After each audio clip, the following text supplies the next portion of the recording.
नमस्कार दोस्तों। आशा करता हूँ कि आप सब लोग अच्छे होंगे। तो मैं अपने चैनल पे जैसा पिछली बार, तो जो लोग मेरे चैनल पे नए हैं वो कृपया चैनल को लाइक सब्सक्राइब कर ले। तो आज मैं आप लोगों को अपने चैनल देसी स्मार्ट एकेडमी पे आप लोगों का स्वागत करता हूं। तो जैसा मैंने आप लोगों से प्रॉमिस करा था कि मैं यूपीएसआई और एपीओ के लिए मैं आप लोगों को जनरल एक्सेप्शन बताऊंगा, तो आज मैं जनरल एक्सेप्शन के बारे में बात करूंगा। बेसिकली जब कोई भी क्राइम होता है तो क्राइम के दो एलिमेंट होते हैं, एक एक्टस रिया होता है, एक मेंस रिया होता है। एक्टस रिया का मतलब होता है जब हम किसी चीज को फिजिकली देखते हैं और उस पे हम एक मेंटल माइंड बना के उस चीज पे एक्ट करते हैं क्रिमिनल की नजर से, जहां पे हमारी जो इंटेंशन होती है वो गिल्टी होती, बैड होती है कि मुझे इस एक्ट को अंजाम देना है। क्योंकि कोई भी चीज हो आपके दिमाग से ही शुरू होती है। अगर ऐसा ना होता तो जो पागल है उसको भी क्राइम की श्रेणी में रख दिया जाता। यही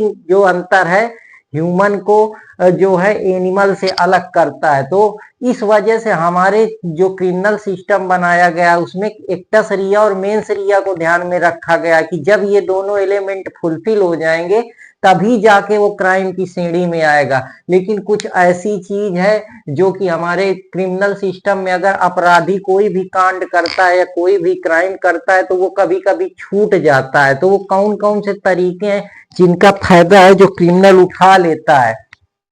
तो जनरल एक्सेप्शन उसी कैटेगरी में आते हैं। इनका नाम ही जनरल है कि कुछ ऐसी जनरल चीजें हैं जो क्रिमिनल को उसके लाइबिलिटी, जो उसकी क्रिमिनल लाइबिलिटी बनती है उससे बचा लेती हैं, या सेफ्टी वाल की तरीके काम करती हैं, या जो क्रिमिनल है उसको न्यूट्रलाइज कर देती हैं पूरी तरीके से। तो ये जो हमारा भारतीय नागरिक सुरक्षा संहिता है उसमें हम कह सकते हैं कि जो एक पूरा क्रिमिनल सिस्टम है जहां पे पनिशमेंट का प्रावधान है या पनिशमेंट के प्रोसीजर है उससे ये जुड़ा है। अगर कहीं भी कोई किसी भी सिचुएशन पे जो एक्यूज है अगर वो किसी भी जनरल एक्सेप्शन में फॉल कर सकता है तो वो बेनिफिट ऑफ डाउट ले सकता है। तो ये सारी चीजें जैसे पार्ट 3 में जो है 14 से 44 जो सेक्शन है वो इसके बारे में बात करते हैं। अब कौन कौन सी ऐसी चीजें हैं जो जनरल एक्सेप्शन के अंतर्गत जो है वो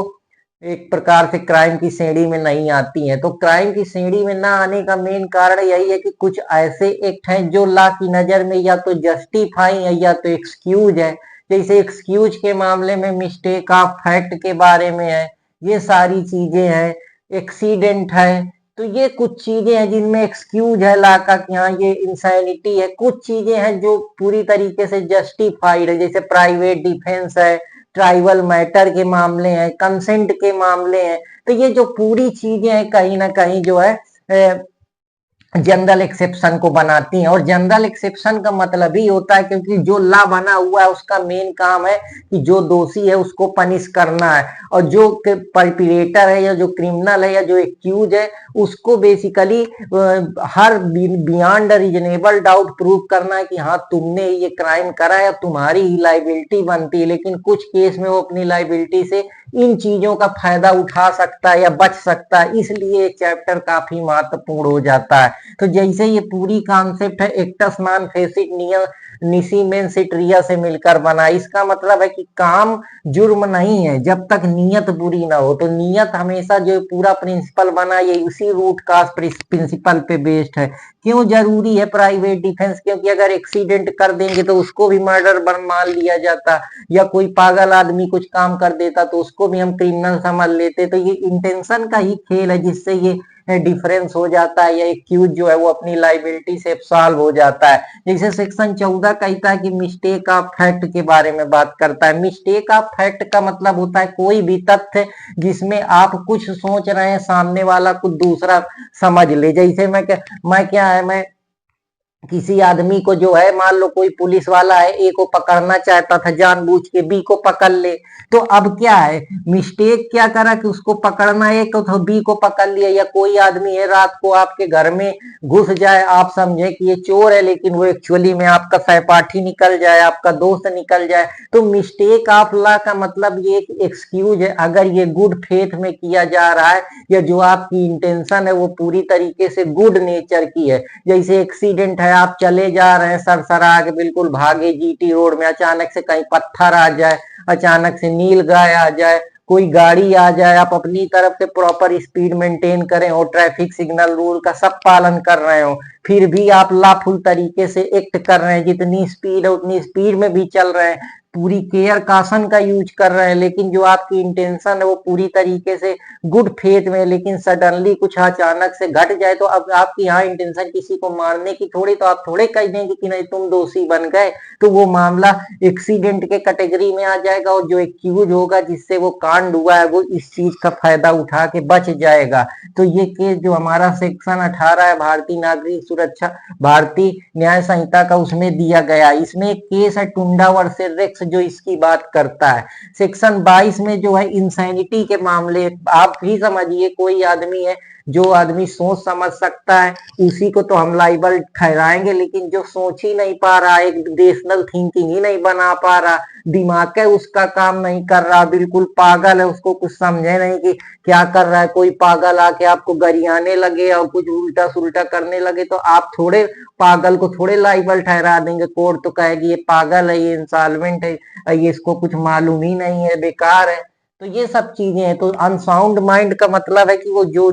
प्रॉपर तरीके से उसकी रीजनिंग काम नहीं कर रहे, उसका दिमाग काम नहीं कर रहा है, वो नेचर ऑफ एक्ट को समझ नहीं रहा कि वो क्या कर रहा है। जैसे पागल अपने लड़के को उठा के कुआं में फेंक दे, बाद में हंसने लगे, या कोई चीज देखे उसको गड़ासा से मार दे, बस डांस करने लगे, तो अब क्या है। तो ये सब चीजें जब उसको कुछ उदय नहीं कि वो क्या कर रहा है, क्या सही है क्या गलत है, तो हम उसको कैसे लाइबल ठहरा देंगे। हम उसी इंसान को, या हमारा क्रिमिनल सिस्टम उन्हीं चीजों को बिलीव करता है या वो करता है जो आदमी एक्चुअली में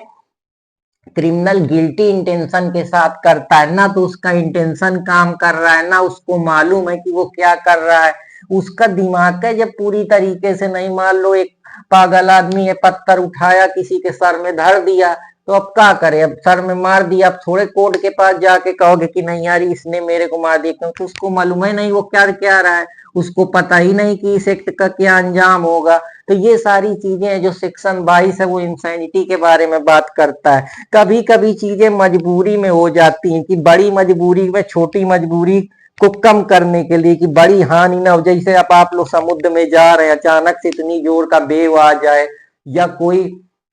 समुद्र में जा रहे हैं, कोई आपके पास खाने पीने का व्यवस्था ना बचे, या ऐसा सिचुएशन आ जाए कि लहरें इतनी विपरीत हो जाए कि आपकी नाव आगे ना बढ़ पाए, तो इस केस में अगर नाव सब लोग डूब रहे हैं तो हम कुछ लोगों को अगर पानी में फेंक दें, या कुछ लोगों के जानबूझ के हम हानि पहुंचा दें, या बहुत सारे जैसे कहीं को किसी की प्रॉपर्टी में बहुत ज्यादा आग लग रही है, तो अगर कुछ आग को बचाया जा सकता है, उससे छोटे मोटे जो वहां के चीजें हैं कुछ जल जाए या नुकसान हो जाए, तो उसके लिए क्योंकि वो जरूरत है, क्योंकि ये जो प्रिंसिपल बना ये कहता है निसेसिटी नो नो ला, मतलब निसेसिटी को ये नहीं मालूम, निसेसिटी उस समय कहती ला जाए भाड़ में, जो पहले जरूरी है वही करो। तो ये केस इस पे डुडले वर्सेस स्टेफेंसन पे बेस्ड है। ऐसे अगर को ईमानदारी के साथ कोई जो डॉक्टर है वो ऑपरेशन कर देता है और अपनी जो इंटेंशन है उसकी बैड नहीं होती कि आदमी बच जाए, इसकी जिंदगी ज्यादा चल जाए, इमरजेंसी है, कोई है नहीं कंसेंट देने वाला, तो ये अपने गुड फेथ में जब वो ये काम को कर देता है, तो यहाँ भी उसकी क्रिमिनल लाइबिलिटी किसी को मारने की नहीं है, ये यहाँ पे सद्भावनापूर्ण काम कर रहा है जो सेक्शन 52 में दिया है आईपीसी के ड्यू केयर कासन, तो उसके बारे में बात करता है। ऐसे ही जब कोई एक्यूज जो दोषी होता है अगर वो कह दे कि मैं इस जनरल एक्सेप्शन पे आता हूँ, मेरी इंटेंशन बैड नहीं थी, मेरे को यहाँ राइट ऑफ प्राइवेट डिफेंस मिलना चाहिए, जैसे के एम नानावटी का केस था सडन एंड ग्रेव प्रोवोकेशन के ऊपर, तो इस प्रकार से यह बर्डन ऑफ प्रूफ में वो कह दे। बर्डन ऑफ प्रूफ का मतलब कि तुम प्रूफ करो, एक्यूज कहे कि नहीं हाँ मैं ये कंसेंट मेरे से लिया गया था, या मैं उस समय इंसान था, या मेरी मेडिकल इंसैनिटी या लीगल इंसैनिटी चल रही थी, या वो कह दे कि नहीं मैंने ये काम निसेसिटी में किया, या कह दे कि नहीं ये काम एक्सीडेंटली हो गया है, या ये ट्राइबल मैटर था, कोई भी बहाना बना सकता है। तो ये है कि एक्यूज पे ये प्रूफ करना पड़ेगा कि एक्चुअली वो एक्सेप्शन के अंतर्गत आता है। अगर वो एक्सेप्शन में जो है ट्रायल को संतुष्ट कर दे रहा है, प्रोसिक्यूशन विटनेस या जब उसका एग्जामिनेशन हो रहा है, या जब मजिस्ट्रेट उससे पूछताछ कर रहा है और वो लग रहा है कि वो उस पर्टिकुलर एक्सेप्शन में जो उसके एविडेंस है या जो जो उसने अपनी तरफ से गवाही दी है, बयान दिया, उसमें वो चीजें सही साबित हो रही है, एविडेंस जब उनका पूरी तरीके से वो हो रहा है, तो मजिस्ट्रेट को ये सारी चीजें दिख रही हैं कि हाँ एक्यूज जनरली इस चीज में फाल कर रहा है, वो पूरे उसके प्रूफ दे रहा है अपनी जो उसके वकील हैं उस चीज को सपोर्ट कर रहे हैं, और वो दिख रहा है फेस ऑफ रिकॉर्ड में, ऑन रिकॉर्ड की हाँ ये चीजें सही है, तो मजिस्ट्रेट मान लेगा कि जो एक्यूज है वो दोषी नहीं है, क्योंकि ये प्रिंसिपल इसी चीज पे बेस्ड है कि एक्टस नॉट फेसिस फिट हुई है, मतलब काम जुर्म नहीं है जब तक नीयत बुरी ना हो, उसकी नीयत बुरी नहीं थी, या वो ये बता देगा कि मैं इन एक्सेप्शन में आता हूँ, ये जनरल एक्सेप्शन की कैटेगरी में फाल करता हूँ, तो वो इस चीज का फायदा उठा लेगा। इसी को हम कहते हैं बेनिफिट ऑफ डाउट मिल जाता है कभी कभी। तो जैसा कि प्रिंसिपल एरिस्टोटल बोलता है कि जस्टिस हमेशा फेयर अप्रोच पे बेस्ड होना चाहिए, तो ये फेयरनेस दिखती है कि हाँ वो अपनी तरीके से पूरी अकॉर्डिंग टू सरकमस्टेंसेज ऐसे बन रहे हैं कि वो जनरल एक्सेप्शन में फाल कर रहा है, या वो पूरी तरीके से फेयरनेस अप्रोच अपनी तरीके से बता रहा है, पूरे एविडेंस दे रहा है, पूरा दिखा रहा है पर्टिकुलर सिचुएशन में कि यहाँ यहाँ चीजों पे मैं इस वजह से इन सेक्शन में फाल कर रहा हूँ या जनरल एक्सेप्शन के अंदर आ रहा हूँ।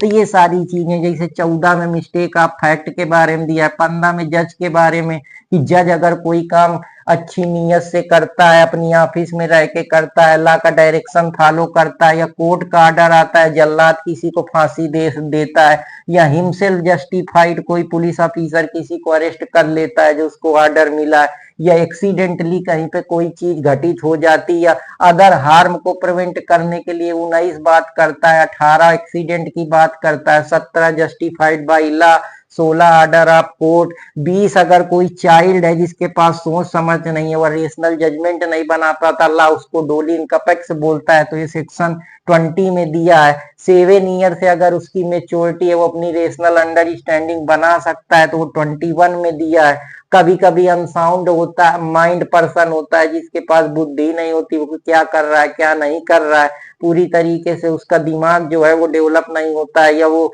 इंसैनिटी में होता है, या और भी कोई जो समस्याएं होती हैं उनसे जूझ रहा होता है जैसे, तो ये सब चीजें 22 में दी हैं। 23 में अगर कोई तुमको जानबूझकर मादक पदार्थ वो कर दे जिससे तुम्हारा माइंड जो तुम कर रहे हो उसमें तुम्हारा ध्यान ही न रहे, या इंटॉक्सिकेशन अगेंस्ट योर विल के करा दे, तो जब तुम इनवायलेंटरी तुमको कोई कुछ खवा दे और तुमसे कोई एक्ट करा दे, तो तुम्हारा माइंड उस समय तुम्हारी कॉग्निटिव फैकल्टी, तुम्हारा कॉग्निटिव जो बिहेवियर है या जो तुम्हारा साइकोलॉजिकल माइंड है वो चीजों पे रिएक्ट ही ना कर पाए, या तुमको पता ही ना हो कि तुम क्या कर रहे हो, तो वो सारी चीजें एक्सेप्शन के अंतर्गत आती हैं। इसीलिए तो सेक्शन 23 इसके बारे में बात करता है। तो आशा करता हूं कि आप लोगों को ये लेक्चर पसंद आया होगा, अगर पसंद आया तो चैनल से लाइक सब्सक्राइब करते रहे। तो फिर मिलूंगा और आगे, क्योंकि काफी बड़ा है जनरल एक्सेप्शन, तो आशा करता हूं कि आप लोगों को पसंद आया होगा, और पसंद आया तो चैनल देसी स्मार्ट अकेडमी अर्पित कुमार इलाहाबादी के साथ जुड़े रहें। जय हिंद दोस्तों, जय भारत।